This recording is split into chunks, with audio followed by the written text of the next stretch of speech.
É uma alegria muito grande, como eu já disse no início do culto, chegarmos ao fim dessa série de exposição. Difícil, hein? Abacuque é difícil. Mas,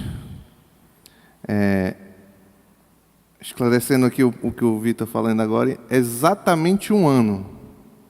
Se nós tivéssemos mais uma mensagem para o próximo sábado, seria 1 ano e 1 semana.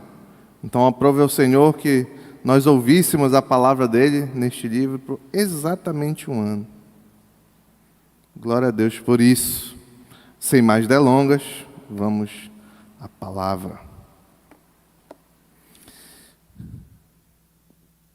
Hoje nós vamos considerar os versos 17 a 19, os 3 últimos versos do capítulo 3º do livro do profeta Abacuque. Então, abra a palavra do Senhor no livro do profeta Abacuque. Nós vamos considerar os 3 últimos versos.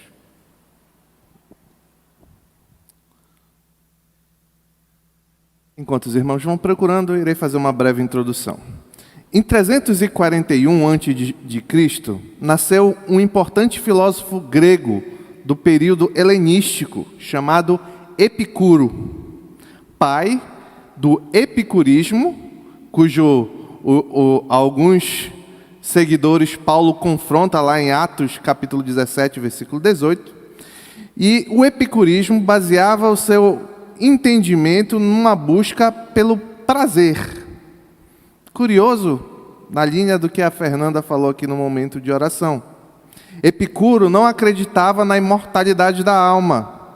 Entendia que depois da morte não havia mais nada. Partindo dessa premissa, o epicurismo ensinava que o dever de cada homem, de forma genérica, a humanidade, era tornar a vida a mais prazerosa possível. E não se enganem quanto a Epicuro, a ideia dele não era aproveitar a vida sexualmente, na orgia, nas festas. Não era essa ideia de prazer que movia o entendimento de Epicuro e, consequentemente, do epicurismo.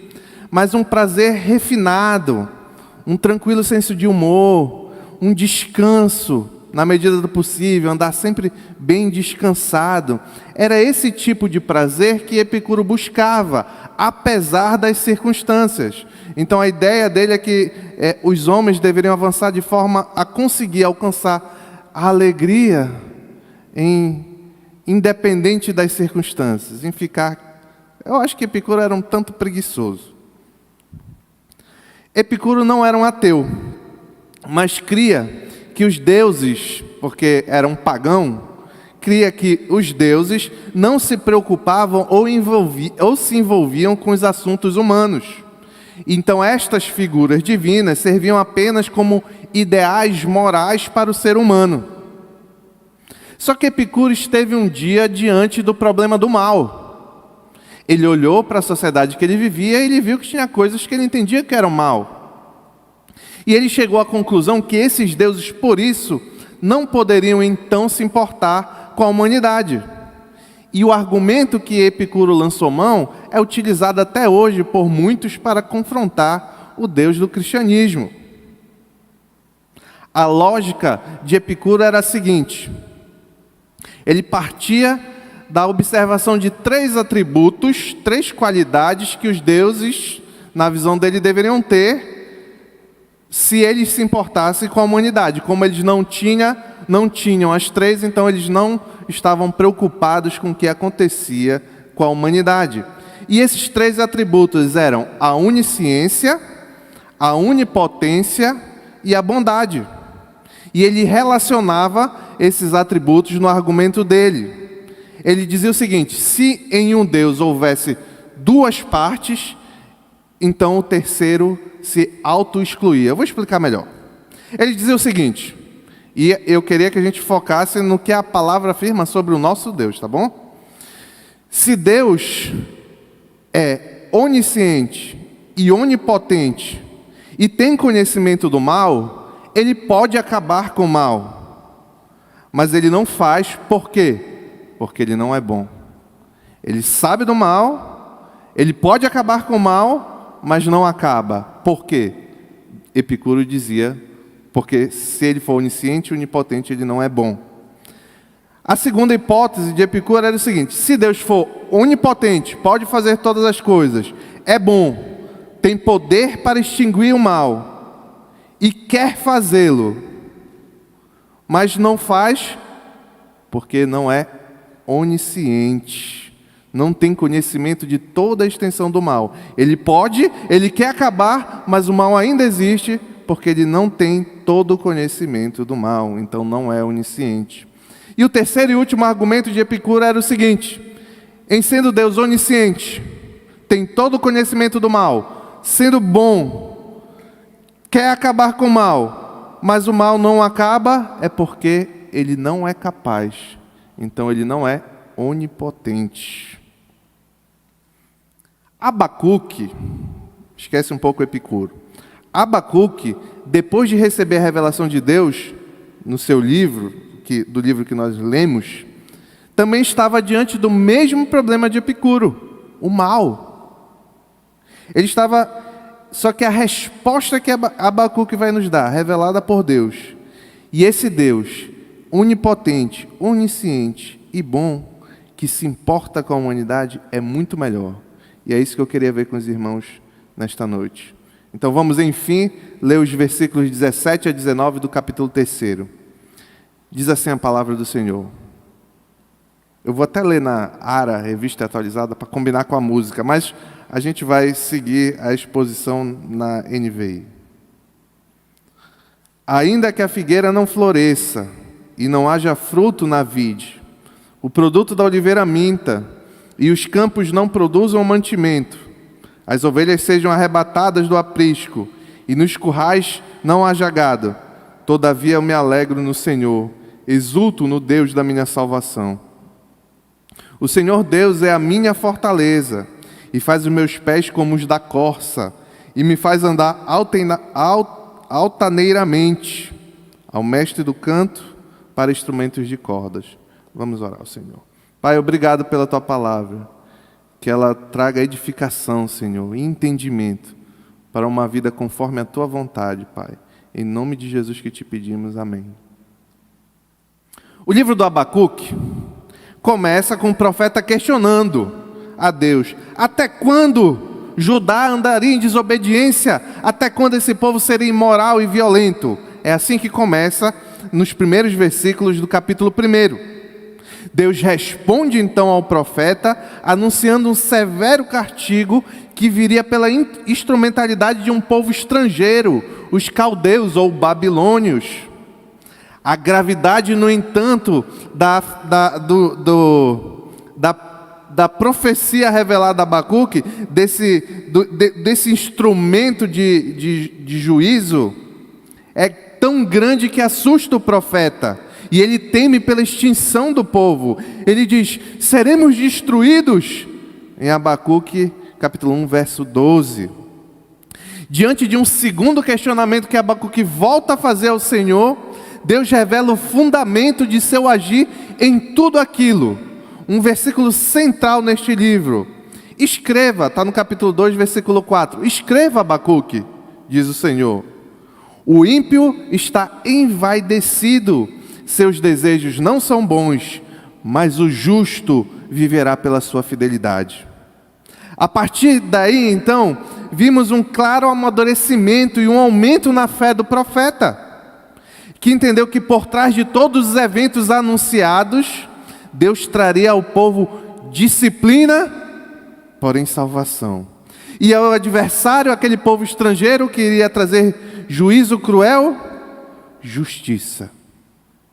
Com essa nova compreensão, então, Abacuque ora, a oração que também é um salmo que ele depois entoaria nas congregações, na congregação dos santos. Ele ora ilustrando o avanço do Senhor para cumprir seus planos, cumprir seus planos, com a finalidade de esclarecer e principalmente de encorajar o povo. Abacuque já tinha entendido que o justo permaneceria firme pela fé. Ele queria encorajar o povo a entender da mesma forma que ele. Na última porção do livro, Abacuque passa a refletir sobre como ele pessoalmente passaria pelas dificuldades que se aproximavam. Sua reação inclui um reverente espanto, no verso 16 do capítulo 3, que nós já consideramos no último sábado, um reconhecimento de perda iminente, no versículo 17 do capítulo 3, e uma resolução de grande confiança, versículos 18 e 19, que nós vamos considerar hoje. Então, enfim, vamos ao primeiro ponto. O primeiro ponto eu chamei de vivendo o problema do mal. Diz assim no verso 17 do capítulo 3, agora eu vou ler na NVI. Mesmo não florescendo a figueira e não havendo uvas nas videiras, mesmo falhando a safra de azeitonas, não havendo produção de alimentos nas lavouras, nem ovelhas no curral, nem bois nos estábulos. Ponto. Para aí. A primeira palavra traduzida neste verso 17, por mesmo, introduz uma possibilidade hipotética. Ele diz, mesmo que, ou como diz na área, ainda que, não florescendo a figueira, não havendo uvas, etc, etc, ele quer colocar uma hipótese. Porém, se nós olharmos e observarmos o texto com mais atenção, as palavras que seguem a esse mesmo ou ainda descrevem um pouco mais do que meras hipóteses e estão intimamente ligadas à realidade do profeta e do seu povo naquele contexto. A fé, agora, nesse momento do livro, aumentada do profeta, o levava a crer que coisas terríveis aconteceriam. Deus revelou para ele e ele creu.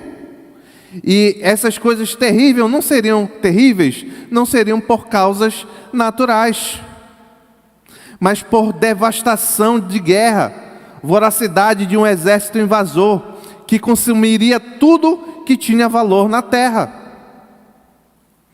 Não é à toa que Abacuque usa exemplos relacionados à agricultura, porque naquele contexto, a quebra dessas estruturas básicas é uma perspectiva terrível. E pense não como quem vive em cidade, mas como quem vive do campo, dependendo do campo. Outro detalhe interessante aqui é que a série de hipóteses que Abacuque lança a mão, elas seguem uma ordem lógica. Elas vão apresentando aqueles itens que seriam negados aos habitantes da terra, que vão desde os opcionais até os essenciais para a sobrevivência. Note, ele fala da falta da figueira, ele fala da falta do fruto da videira, que é a uva, ele fala da falta do fruto da oliveira. Esses produtos, naquele contexto, eram os mais nobres da terra. A ausência desses itens significaria que não haveria bolos de figo, vinho, azeite de oliva e etc.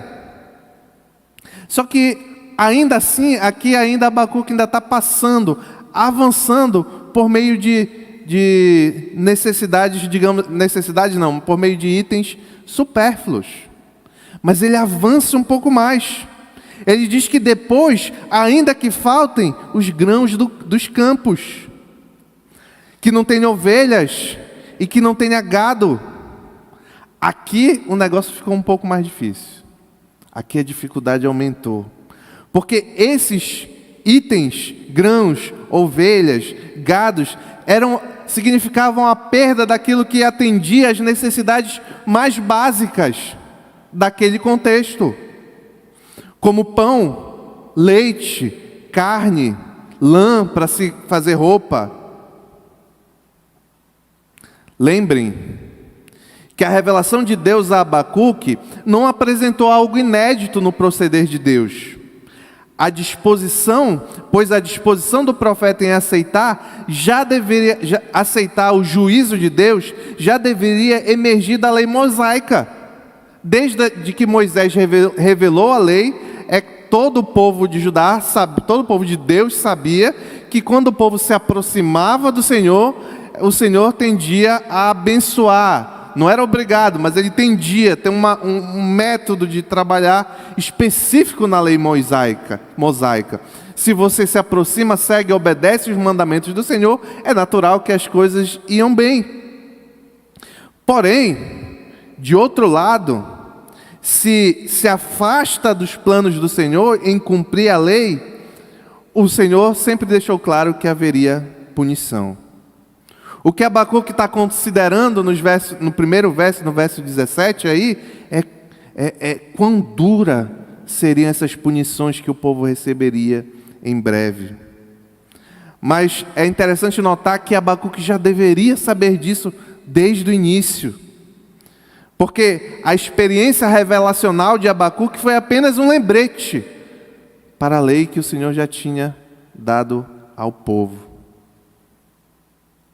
O problema do mal, no contexto de Abacuque, inicia com a imoralidade de Judá, depois com a desobediência de Judá, a violência de Judá.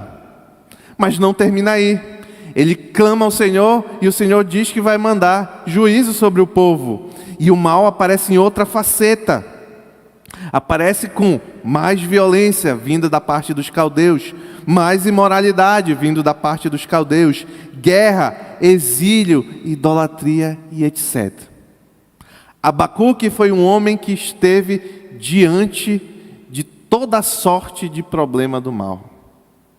Tem um outro personagem bíblico que eu queria que nós caminhássemos com ele nesta noite, ao lado de Abacuque. Este homem é José. José foi outro homem da palavra do Senhor que caminhou, teve contato íntimo e pessoal com o problema do mal. José foi o filho preferido do pai, foi desprezado e vendido pelos irmãos, acabou sendo escravo numa casa, acusado de tentar abusar da mulher do patrão, depois foi preso injustamente e esquecido por um parceiro de cela. Então, José, desde mais tenra idade, também esteve a sua vida, grande parte da sua vida, em contato direto com o problema do mal. Neste primeiro ponto, o mal está estabelecido, tanto por Abacuque, tanto na vida de José. Isso deve nos trazer algumas lições. Primeiro, olhem como o comportamento de Abacuque mudou quando ele teve fé nas promessas. Ele sabia, ele agora pode dizer ainda, começar o que ele diz no verso 17, com ainda, porque mesmo diante do mal, mesmo diante da perda dos itens necessários para a vida, mesmo diante de todas as dificuldades, tanto Abacuque como José tinham confiança nas promessas do Senhor. Como nós devemos lidar diante das notícias de guerras, pandemias, violência, imoralidade, perseguição, etc, etc e etc.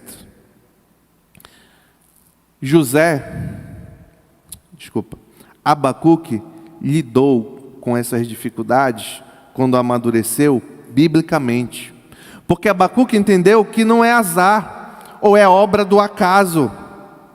Quem confia e entende os planos de Deus e a sua soberania, não acha que as coisas acontecem aleatoriamente.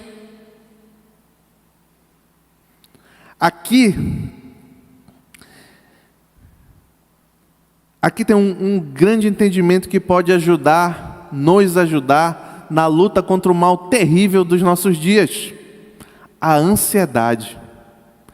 Por que nós vivemos em um tempo em que todos andam muito ansiosos? Porque às vezes, especialmente no meio da igreja, nós afirmamos, conhecemos promessas bíblicas, qualidades, atributos de Deus, como de soberania, por exemplo, mas na hora de viver conforme esse entendimento é muito difícil. E nós temos a tendência a crer que as coisas acontecem sem nenhuma ordem, sem ninguém tomando conta, como se as crianças estivessem soltas.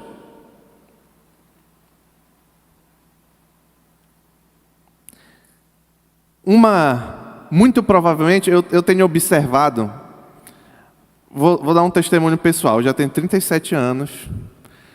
Quando eu tinha 15, 16, 17, eu acho que eu nem entendia o conceito de ansiedade. Eu nem entendia, eu acho que eu não sabia nem o que significava essa palavra. Para mim, o cara está triste ou está feliz e acabou-se. Isso era talvez comum na minha geração. Mas hoje em dia, eu sou confrontado cada vez com pessoas mais novas que dizem que tem luta contra a ansiedade. E tem, de fato. Isso mostra o quanto nós temos que avançar no entendimento da compreensão do Senhor. O entendimento do que Ele promete e quem é que promete e que quem promete é capaz de cumprir. Se nós vivermos dessa forma, isso é uma arma contra a ansiedade. Talvez os mais novos sejam mais ansiosos, isso é regra, isso pode ter exceção. Os mais novos sejam mais ansiosos porque nós vivemos no tempo das redes sociais, né? Ali todo o conteúdo, você é acostumado desde bebê a todo o conteúdo que você precisa e ser entregue em um vídeo de 30 segundos. Você precisa não, que você quer, você precisa muito mais. Mas todo o conteúdo que você quer em um vídeo de 30 segundos. Às vezes não, 30 segundos é muito longo, tem que ser 17 segundos. A gente não sabe, mas isso vai modelando o nosso cérebro. Vou melhorar. Isso vai deformando o nosso cérebro de forma que a gente não consegue ler um livro. Porque a gente quer tudo na hora, foi acostumado a ter tudo. Quando não tem, o que acontece? Ansiedade. Mas Paulo diz lá, em Filipenses capítulo 4, versículo 6 e 7, um texto muito conhecido, diz assim: não andem ansiosos por coisa alguma, mas em tudo, pela oração e súplicas e com ação de graças, apresentem seus pedidos a Deus. Para aí no versículo 6. Vocês notaram que existe um contraste nesse versículo? Existe um contraste bem claro. De um lado, a ansiedade. Do outro, a gratidão. Porque ele diz, não andem ansiosos, mas em tudo, pela oração e súplicas, e com ação de graças, apresentem seus pedidos a Deus. É claro que existe uma oposição direta entre ansiedade e gratidão. Por quê? Porque o ansioso é aquele que não tem controle das coisas que vão acontecer e teme pelo que vai acontecer. O grato é aquele que não sabe também do que vai acontecer, mas é grato porque o Senhor cuida de todas as coisas e Ele já vai agradecendo. É aqui que Abacuque está. É aqui, Abacuque começou do ansioso e terminou num grato. Porque ele está dizendo que não importa as circunstâncias. E quando, para nós, se nós alcançarmos graça diante do Senhor e avançarmos em gratidão e menos em ansiedade, o versículo 7 acalenta o coração de todo homem. E a paz de Deus, que excede todo entendimento, guardará o coração e a mente de vocês em Cristo Jesus. Sofrer faz parte da vida do povo de Deus. Jesus disse, eu lhes disse essas coisas para que em mim vocês tenham paz. Neste mundo vocês terão aflições. Contudo, tenham ânimo, eu venci o mundo. O mal é uma realidade. Nem sei se é uma realidade, isso é muito filosófico, mas o mal é percebido por nós. Nós percebemos o mal, certo? E nós sofremos com o mal que nós percebemos. Mas nós podemos enfrentá-lo de duas formas. Uma, andando ansioso. Outra, com gratidão e colocando tudo diante do Senhor que tem controle sobre todas as coisas. O segundo ponto é aprendendo com o problema do mal. Está lá no verso 18. Abacuque diz assim: ainda assim eu exultarei no Senhor e me alegrarei no Deus da minha salvação. Na sequência do verso 18, vamos ver o grande nível de maturidade alcançado pelo profeta Abacuque. Ele reconhece a perda iminente dos luxos e dos itens de necessidade primária, mas indiferente do início do livro, agora ele não se queixa, mas ele clama, exulta e se alegra confiantemente no Senhor. A fé de Abacuque agora é inabalável. Por pior que fossem as circunstâncias, ainda assim Abacuque se alegraria e celebraria. Por isso que ele diz, ainda que aconteça tudo aquilo que ele diz no verso 17, ele diz, ainda assim eu exultarei no Senhor e me alegrarei. Essa alegria do profeta, ela tinha um fundamento, que está logo na sequência. Ele se alegraria no Senhor e exultaria no Senhor. Por quê? Porque esse Senhor era o Deus da salvação dele. O que Abacuque quer dizer, quer expressar, é a confiança que ele tinha, que no final de todas as circunstâncias ruins, o Senhor enfim o livraria. De uma perspectiva do Antigo Testamento, a salvação, ela não se refere apenas a uma realidade meramente espiritual, mas incluía também bênçãos materiais, libertação de jugo estrangeiro, retorno à terra, derrota dos inimigos, como posteriormente nós vimos aqui, o Senhor ia trazer derrota aos caldeus pela instrumentalidade de Ciro. Lembrem que no contexto do Antigo Testamento, no contexto de Abacuque, o povo de Israel tinha altos e baixos, mas ainda assim experimentou muitas vezes a libertação nacional. Experimentou muitas vezes vitórias em batalhas impossíveis de se ganhar. Mas como temos considerado aqui, nós sabemos também que quase toda, se não toda a profecia do Antigo Testamento, ela tem um cumprimento imediato, mas aponta com um cumprimento futuro. E quanto a esse cumprimento futuro, a fé de Abacuque também nos traz o ensinamento da esperança que nós temos no porvir. Fique com isso em mente, por favor. A transição de Abacuque de um profeta queixoso para um profeta jubiloso, certamente aconteceu pela graça de Deus. O que explicaria como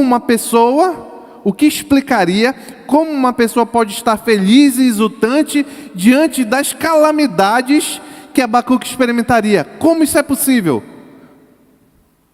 Você consegue? Eu acho que eu não consigo. Eu espero não experimentar, mas eu acho que eu não consigo. Por quê? Porque se depender de nós não conseguimos. Mas notem um detalhe: é a graça do Senhor que concede aquilo que precisa. Vamos voltar lá para não precisa, fica aí na Bíblia em Abacuque. Eu vou comentar novamente mais um pouquinho o verso 7 do capítulo 4 de Filipenses.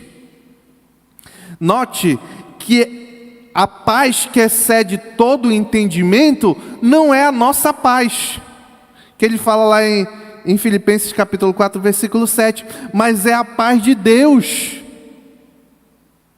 Então, por que Abacuque, depois de compreender e entender, recebeu graça e podia exultar e se alegrar ainda diante de todas aquelas dificuldades?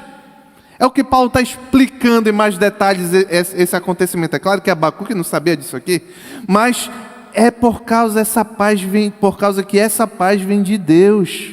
É ela que guarda o coração e a mente. Esse, mesmo sem ter estudado Paulo, era o entendimento de José. Esse foi o comportamento habitual de José.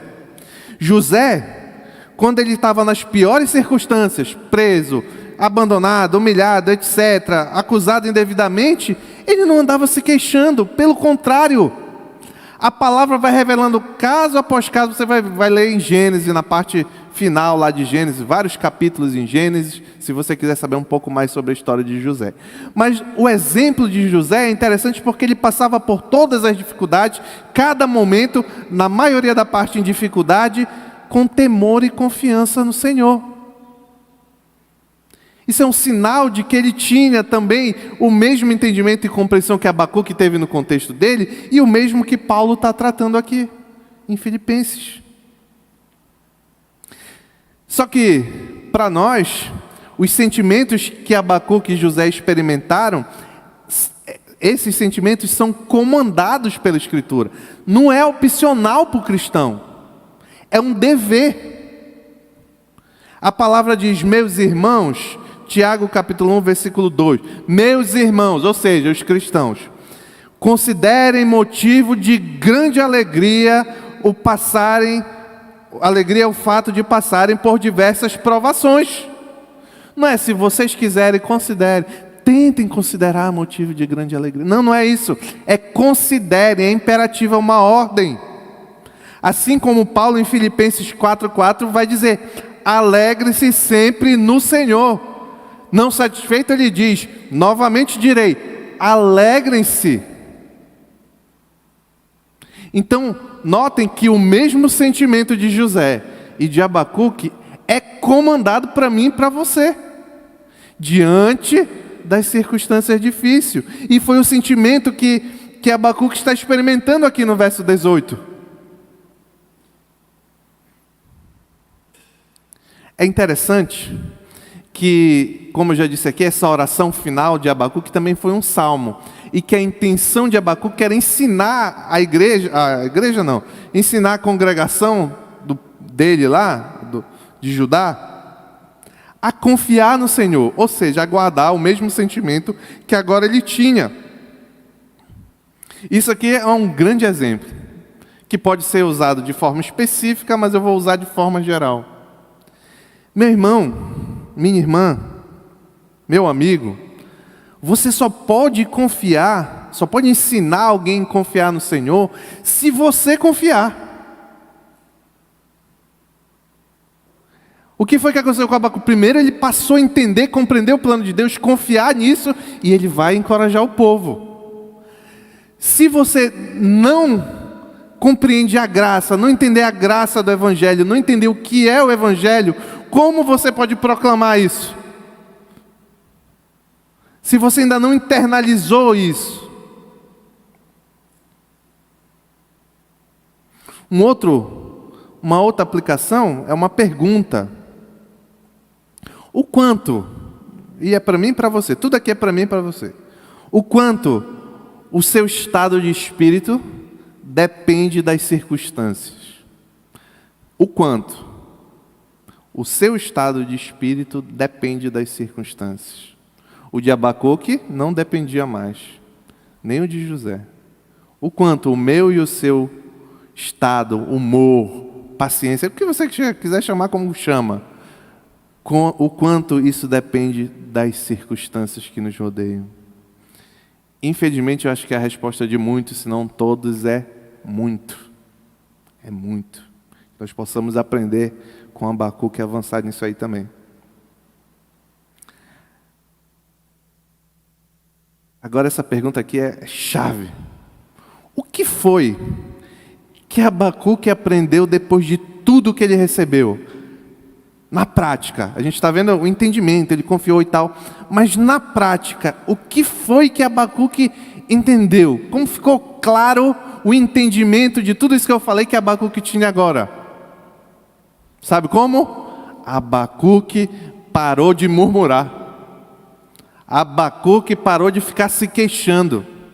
Foi isso que mudou. No início ele até quando? No final, ainda assim exultarei no Senhor da minha salvação. E olha que os problemas de Abacuque eram muito piores do que os nossos. Às vezes eu tenho irmãos até piedosos e tal, bacana, eu creio que é crente, mas o camarada quer um pé para reclamar. É o mesmo problema da ansiedade. É achar que as coisas estão fora do controle. E que a sua reclamação vai resolver as coisas.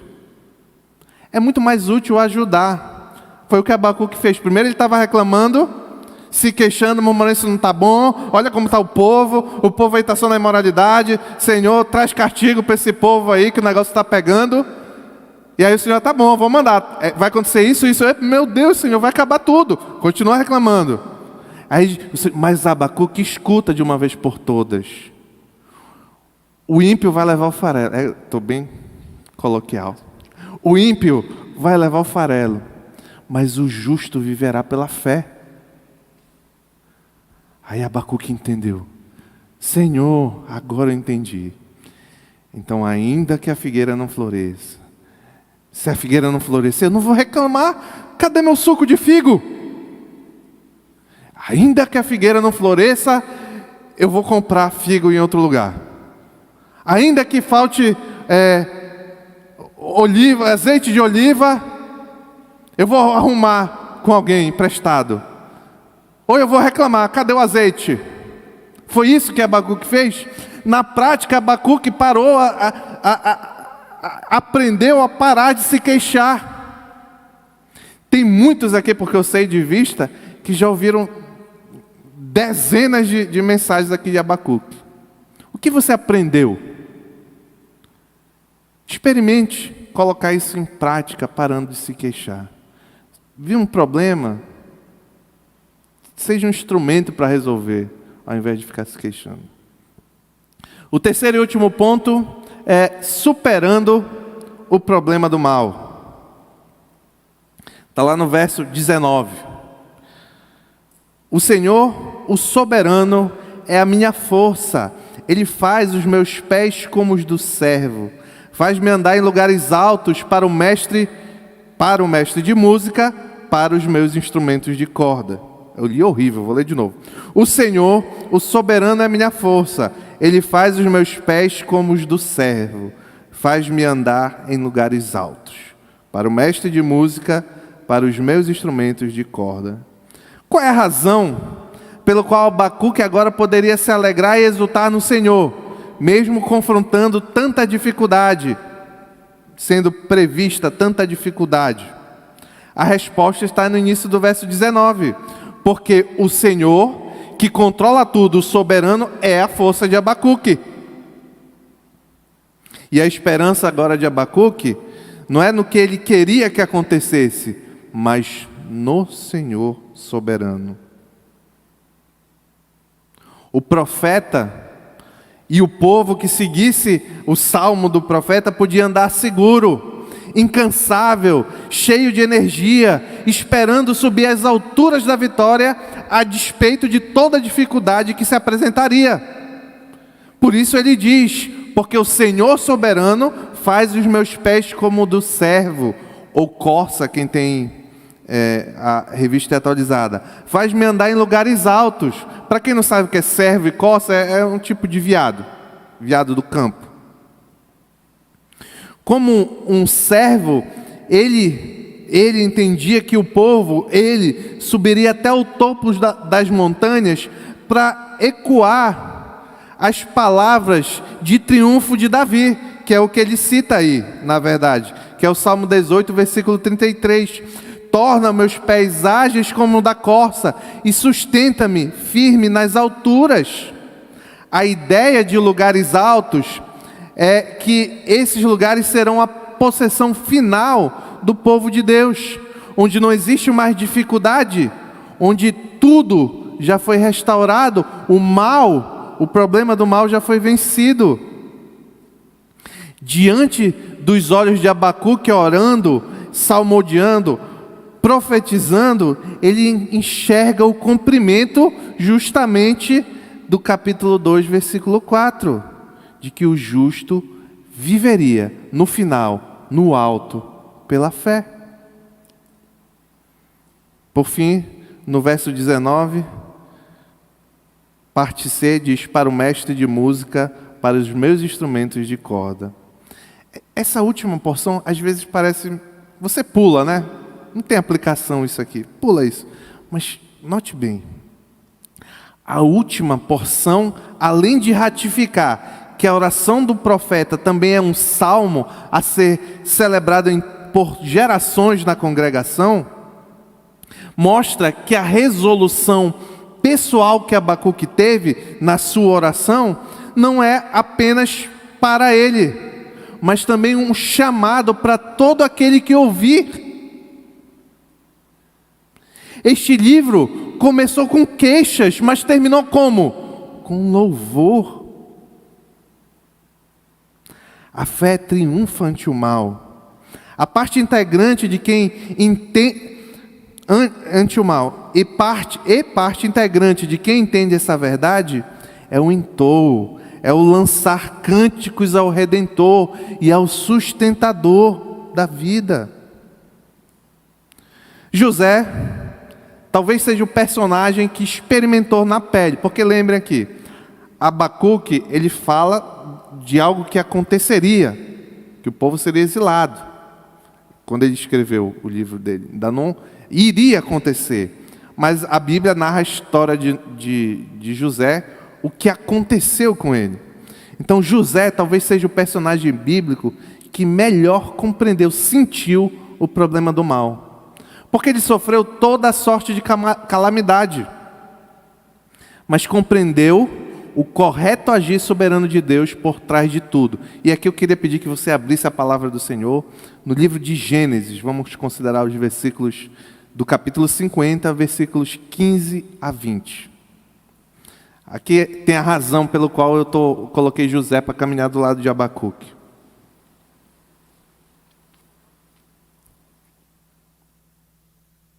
Depois de tudo que passou, nós sabemos que José se tornou o governador do Egito, salvou o povo, os irmãos, etc. Só que um dia morreu o pai de José, e os irmãos ficaram preocupados. Agora que morreu, nosso pai morreu, José agora vai nos castigar. Por que castigar? Porque eles haviam vendido José, certo? Então, os irmãos, até o final do livro de Gênesis, ainda estavam preocupados com isso. E o que eles decidiram fazer? Mentir para José. Mas vamos ver a compreensão de José. Note, verso 15. Vendo os irmãos de José que seu pai havia morrido, disseram: e se José tiver rancor contra nós e resolver retribuir o quê? Todo o mal que lhe causamos. Então mandaram um recado a José, dizendo: antes de morrer, teu pai nos ordenou. Isso é mentira, tá, gente? Que te disséssemos o seguinte: peço-lhe que perdoe os erros e os pecados de seus irmãos, que o trataram com tanta maldade. Agora, pois, perdoa os pecados dos servos do Deus do teu pai. Quando recebeu o recado, José chorou. Depois vieram seus irmãos e prostraram-se diante dele e disseram: aqui estamos, somos teus escravos. José, porém, lhes disse: não tenham medo, estaria eu no lugar de Deus?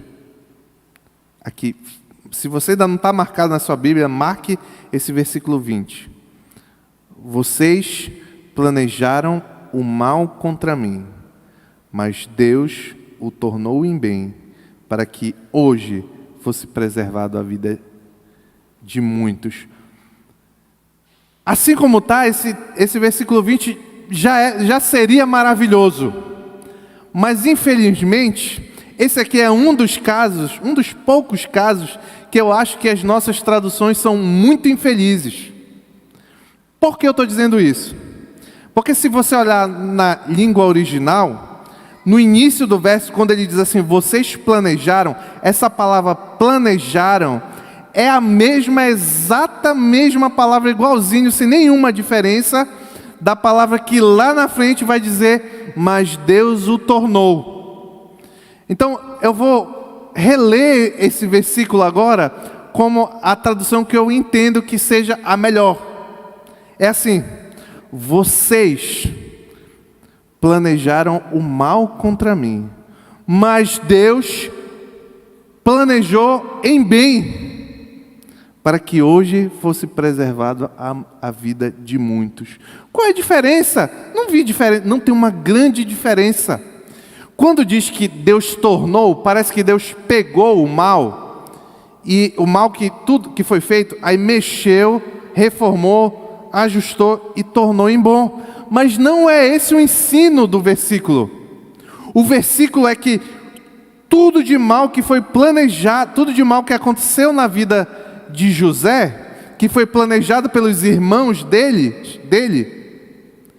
por cima de tudo isso tinha o plano de Deus, que era bom. E qual era esse plano? Qual era o bom? Por isso que eu disse que essa questão filosófica de que se o mal existe, é por isso que eu disse isso. Todo o que José sentiu como mal, na verdade, foi bom, para que hoje, como diz no final do verso, fosse preservada a vida de muitos. Aqui é uma razão pela qual as circunstâncias que nós passamos, o nosso estado de espírito, não deve influenciar a forma como nós louvamos. E eu vou dar uma palavra dura aqui. Não tão dura assim. Mas eu vou dizer uma coisa. Às vezes me entristece como nós não temos ânimos para louvar o Senhor. Olha, vocês podem até não perceber, pode ser inconsciente. Mas geralmente o louvor pós-pregação é muito mais animado que os anteriores. Porque parece que o camarada vem para o culto, ainda. Aí a palavra vem, peraí, deixa eu me espertar aqui. E agora o camarada canta. Mesmo que seja por uma boa razão, ainda assim o seu estado de espírito está sendo influenciado pelas circunstâncias. O tanto que você exulta e se alegra no Senhor é influenciado, que eu também, serve para mim também, já repito, tudo é para vocês e para mim. A forma como nós exultamos e nos alegramos do Senhor é diretamente relacionada às circunstâncias, quando não deveria ser assim. Você crê que o nosso Deus é soberano, onisciente, onipotente, bom? Então viva o entendimento de José e de Abacuque. E exulte e se alegre no Senhor, de Paulo também, se alegre no Senhor, apesar das circunstâncias. Louve ao Senhor com amor, com alegria, apesar das circunstâncias. Às vezes eu vejo o povo do louvor, parece que eles estão lutando contra a igreja inteira. Mas não, é para vocês. Eles estão fazendo a parte deles. É para vocês, é para que nós juntos louvemos ao Senhor, porque a nossa alegria não tem a ver com o humor que eu cheguei na igreja. Eu louvo, não tem a ver com a forma como eu cheguei aqui. Mas eu louvo porque o meu Senhor é bom, onipotente, soberano, onisciente, e planeja e ordena todas as coisas. E eu sei que no final o justo viverá pela fé. Em conclusão, depois de um ano, o profeta Abacuque, assim como José, olharam para o mesmo problema que Epicuro. Mas para um homem, ou todos os demais homens, cuja finalidade última é a satisfação pessoal, é impossível entender a necessidade de passarmos por dificuldades. Em outras palavras, Epicuro dizia que não tinha Deus porque ele não entendia porque as pessoas passavam por dificuldade. Porque a finalidade última dele era a satisfação pessoal. Com o que quer que seja, se fosse com a preguiça, com a moleza, com a imoralidade, tanto faz.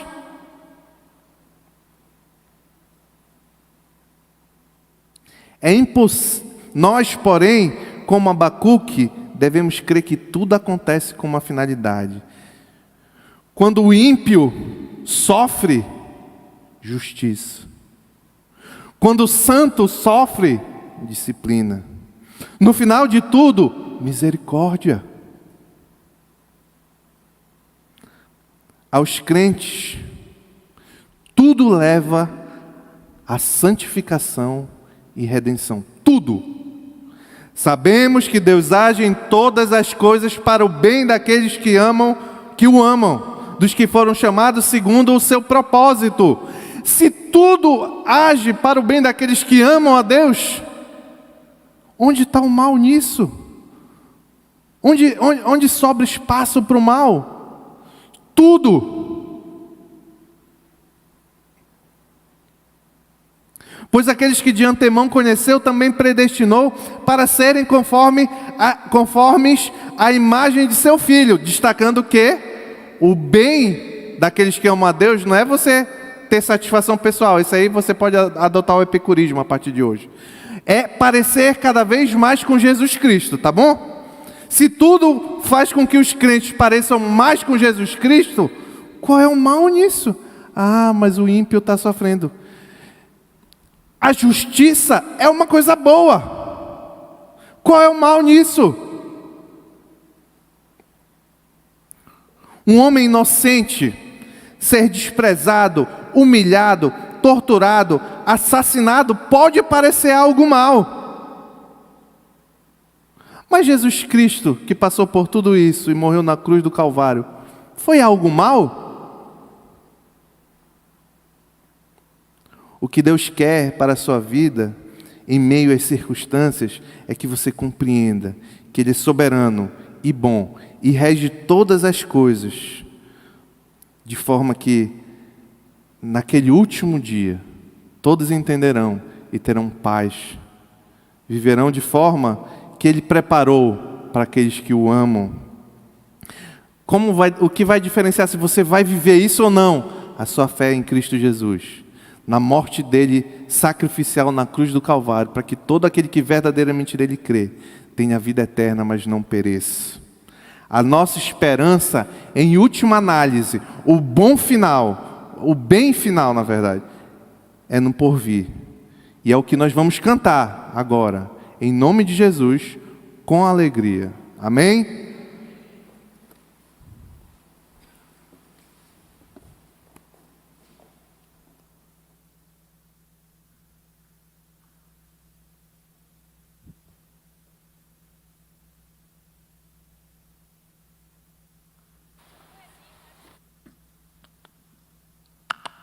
Vamos ficar em pé.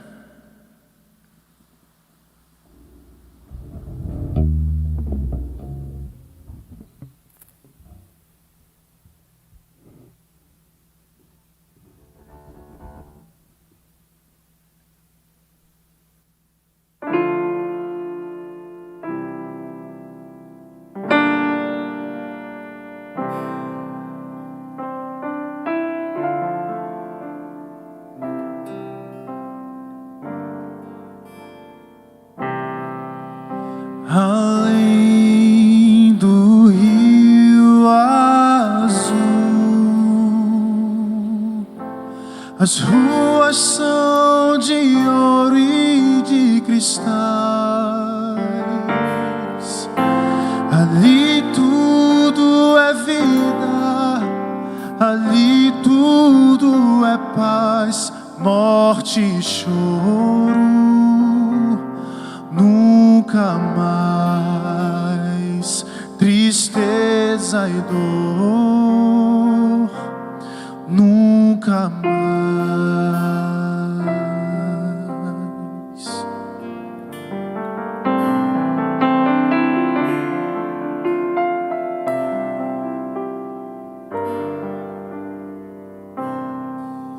Além do rio as ruas são de ouro e de cristais. Ali tudo é vida, ali tudo é paz, morte e choro. Nunca mais tristeza e dor.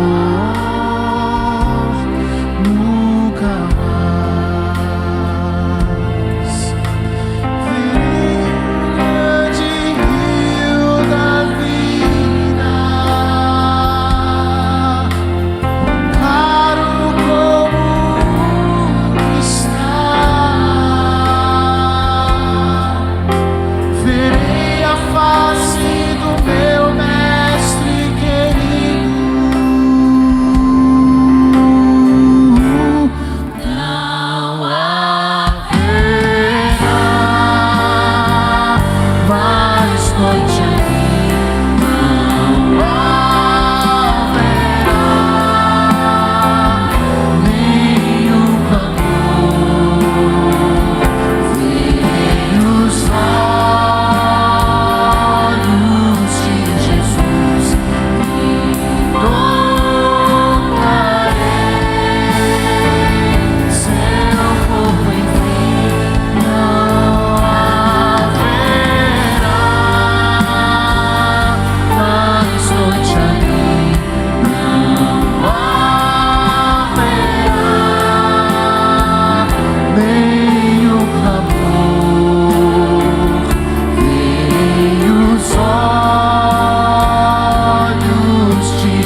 nações andarão em sua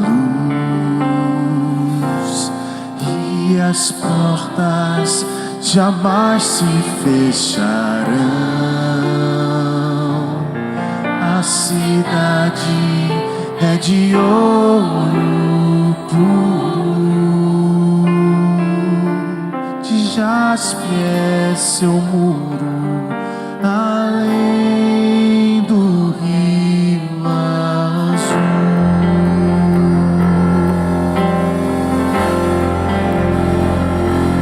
Morte, choro, tristeza e dor, nunca mais.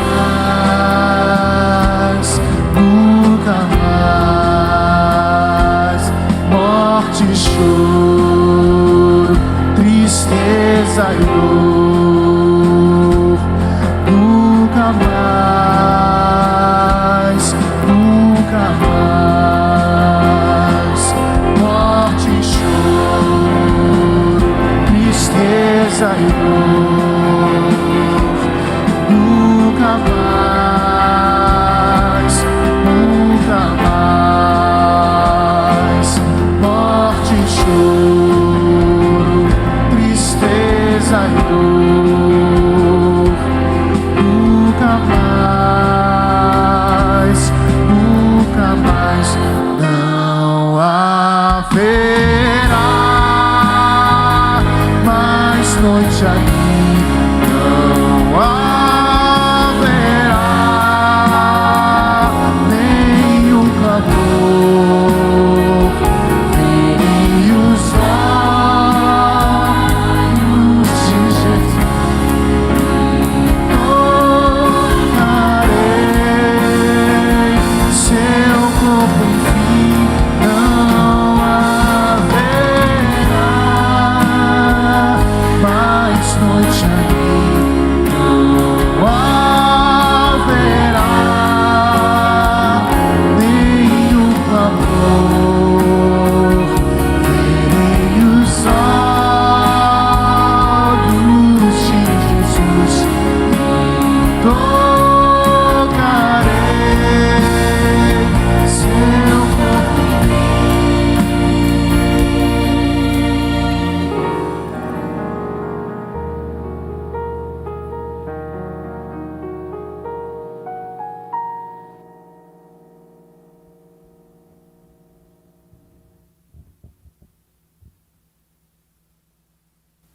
Obrigado, queridos. Ficou maravilhoso. Vou querer sempre agora, tá? Não. Queridos, se a nossa alegria não for nisso que nós cantamos aqui, acima de tudo, a principal circunstância, alguma coisa está errada comigo e com você. Então, toda vez que nós sentimos o nosso coração refém das circunstâncias, que nós possamos trazer ele de volta. Confiar que um dia nós veremos a face de Jesus. Amém?